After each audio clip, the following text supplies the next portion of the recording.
खासदार इम्तियाज जलील यांनी पंतप्रधान नरेंद्र मोदी यांच्यावर टीका केली, भाजपा सरकारवर टीका केली आणि भाजपा आमदार नितेश राणे यांनी उत्तर दिलं।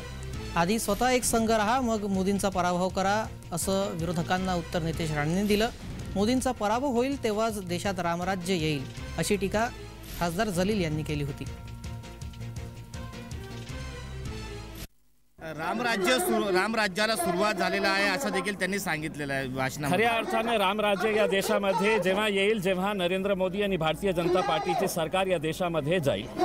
ममता बॅनर्जींनी राहुल गांधीची न्याय यात्रा पश्चिम बंगालच्या एका भागामध्ये आम्ही यायलाच देणार नाही असं जाहीर करून टाकलेलं आहे।